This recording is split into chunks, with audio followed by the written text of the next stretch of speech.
Hey, locker room, what's up? It's Sunday morning, you guys, and I'm back home now. Uh, I'm getting ready to go to church, and I'm running late, so I just wanted to talk to you before I go and pray, because I got a lot of things to pray about, right? So, so yeah. After those last couple of nights, for of course being in Miami, and I told you guys why I loved that I was in Miami because I got to feel that fervor to take to the field and for that game, the Miami game. And now from that fight to College Station, back to back nights, that means I was up 6, 7 a.m. flying and traveling to the next place. So I got back home today and I'm running the church now. But like I said, back tight, boy's gone. But I'm a happy man. And I gotta get to church no matter how tired I am, no matter what I've gone through, because I gotta thank the Lord. I told you guys when we got in and I was in church.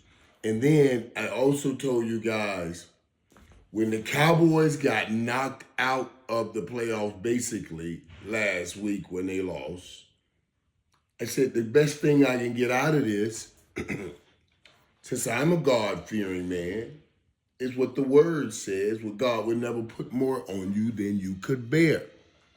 So I knew, he knew I couldn't bear Miami being out of the playoffs. So what happened? We got blessed with that victory. And it's not just that we got the victory. I wanna, the more and more I thought about it, this was the best way for Miami to start the playoff run. A lot of people are going to talk about, it was a 0-0 game going into at halftime. And it was. But what you saw was the fight. You knew how difficult it was to go into College Station. The committee, they all know how difficult it is to go into College Station and win. That team started the season winning 11 straight games. It's 110,000 people in those stands. And they give you, the opponents, they gave us at least, I guess, about 3,000 tickets. It was absolutely. I don't want to say anything about Texas A&M, but it was the worst. It was the worst. Y'all mean you had 107 plus thousand people in that stadium, and all you can give us is 3,000 of those 3,000 tickets, and you get 107 plus. And it was crazy. It was loud. It was hard to operate. It reminds me of those games that could play in New Orleans with the Saints and stuff like that, or Seattle. But it was a tough environment. And my team won. That defense, Bain, Mastodon, a defense. When I was looking back on it and looking at some more of the games and looking at the highlights, I started envisioning, those Jerome Brown and Danny Stubbs like defenses. You know what I'm saying? Where the Cortez Kennedys and Russell Maryland, where you didn't get anything on that defensive line. And Bain and them boys, they're playing like that again. Let me tell y'all something, man. There are a lot of people upset today, but I'm not one of them. I'm going to church and thanking the Lord for all that he has blessed us with. And I'm telling you, Miami, let me sum this whole day up and that whole game up.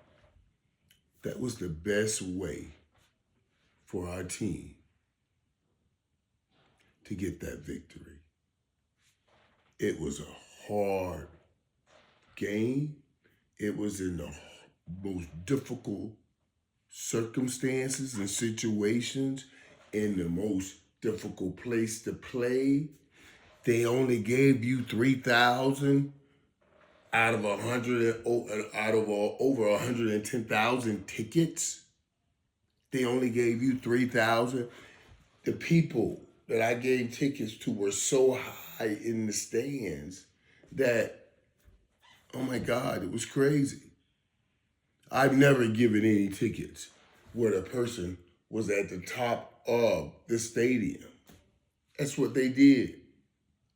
You know, usually they put family members and friends that you get when you get tickets for the other team. They put them in a good spot, but this was not. You know, so you can't get mad after doing all of that, and Miami still wins. Well, you can get mad, but as a Miami fan and all the Miami fans, I'm telling you, you should be glad because here on out, it's going to be difficult. And it's not just about playing and how we execute. It's also about how we feel we can endure, what we think we can withstand. How they were playing yesterday in the stadium, the Rocky Club, where he was talking about life isn't about, it's not about how hard you hit. It's about how hard you can get hit and get back up again. And that's what I saw. I love the fact that this defense played the way it played. And yeah, the offense stalled out. But in the end, the defense got the win. The defense got the victory. The defense made a goal line stance. One ball knocked away. Next ball knocked loose. Third ball intercepted. The defense played great, played hard. And in the end, got the win, got the victory playing defense with the goal line stance in a place where they had 108,000 people rooting against you. Only 3,000 rooting for you. I always tell you guys, football teams and organizations never win championships, only football families. And only a football family comes through an environment like that with a victory. Because say what you will,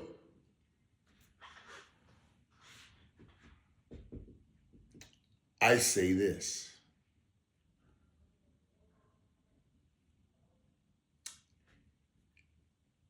Everything that could go wrong went wrong. And they still fought through it. The adversity, they went in the valley, they came together, not apart, and they came out better.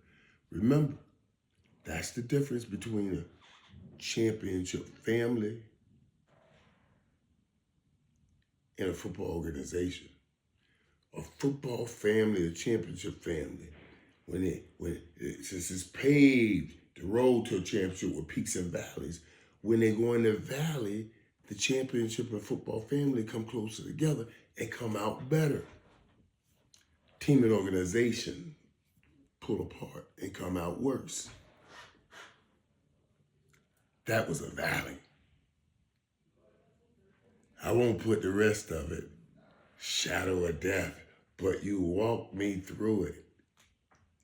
And the football family came closer together. And I watched that defense come closer together. And I watched that defense put up a goal line stance because it came closer together. And I watched that defense grow. And I didn't think, honestly, even though he's the youngest guy on the field, that there was much growth left for Malachi Tony. But I watched another step that Malachi Tony took. hurt, devastated, as he should be, because he's dependable. He knows what his team is counting on him, and he said it when he made that fumble and got the chance to redeem himself with that touchdown, the reverse touchdown. But let me tell you something. When I say everything that could go wrong went wrong, like even that punt return, that was a touchdown. That's just a touchdown. And we missed it. Then you missed 3 field goals. The game should have been out of reach. And a lot of teams, any other team, certainly a lesser team or a football organization and a football team would have crumbled under those circumstances. But the U, who? The U, who? The U did not. That's why this was a great win. Now we get to turn our attentions to here, playing in Dallas and getting ready to play Ohio State. Let me tell y'all this. I'm worried. I'm awfully worried. And I'm not worried about Ohio State. That's not what's on my mind. I'm worried about where they're going, where are they going from here? You know. Yesterday, I could see it.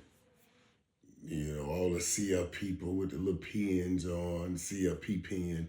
And they even got my guy Brett Daniels, who works for the CFP now, who worked with me with Dallas my second year for quite a while. Brett's a great dude. But they were like, go get that guy off the field. Go get him off the field, right? And I know they're going to be bothering me. So now I got to worry. I got to go pray. God, please, God, let these people leave me alone. I'm not going. I won't go on the field. I try to stay off the field. I'm going to ask the cameras to stop. Don't put the camera on me. Leave me alone. But just don't get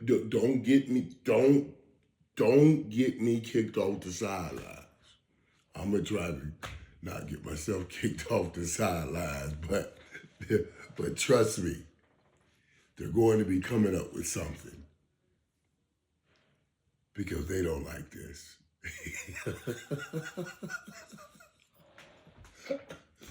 Oh, they don't like it, buddy.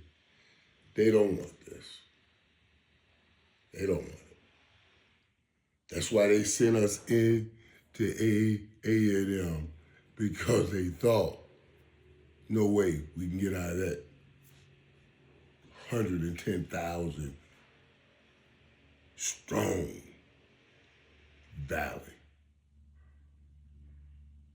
But we walked through it. And I promise you,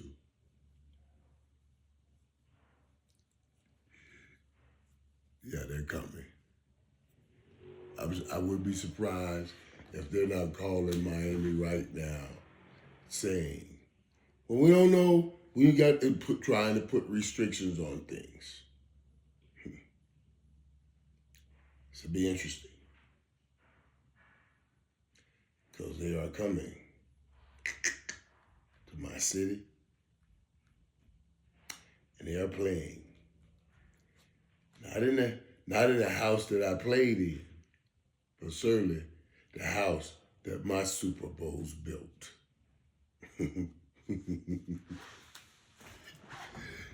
And I don't usually need anyone permission to enter that building. You know? I gotta go to church. I gotta go pray and thank God, because he's been so good to us. I wish I could have had an evening in Miami afterwards, but I'm so glad, like I said, that I was in Miami prior to. And I've been seeing everything on social media, you know, and God Almighty, there's nothing greater than seeing this. And let me say this too, to everybody. Carol Schofield, who sets up everything over at, man, she's just such a great girl. And I know she probably doesn't watch the locker room here, but I hope somebody who knows her, make sure you let her know that I told you how much I love her. She took care of me. Guys, y'all know how scared I am to get on that private plane. But Carol took care of me. She did. She really took good care of me. She got me on the plane. She took great care of me and got me to the game. And I'm telling you, I love her with every inch of my heart. So anybody that hears this knows her, make sure you tell her. With every inch of my heart, she just took care of me. And I couldn't have missed that game. And if I would have missed that game, I don't know what I would have done. So good to have friends like her. And I love you. The program loves you. Everything you've done for the program. And you have done so much, Carol. Thank you for getting this old fella on that private plane so I could get to that big game and watch what I watch. I gotta go pray. I gotta go try to get my voice back. Hey, one more thing too before I go, because when I get back, I'll be all NFL, you know what I mean? My shoulder hurt like a mug from that whooping that I put down belt to hands on these people. Listen, man, I ain't gonna lie to you, right? I was reading some of the comments, and people are so funny, man. They were like, oh my God. You can tell this Joker got whoopings when he was growing up, you know, 'cause you don't just do that. That's something right there that you experience. And yes, yeah, I got them kind of whoopings growing up. They were legal back then, you know. All right, we'll talk some football later. All right, let me go to church and pray. Miami, stand up. And this whole week, no. This whole playoffs, we won't stand down. We will stand out. And in the end, we will be standing alone at home as champions.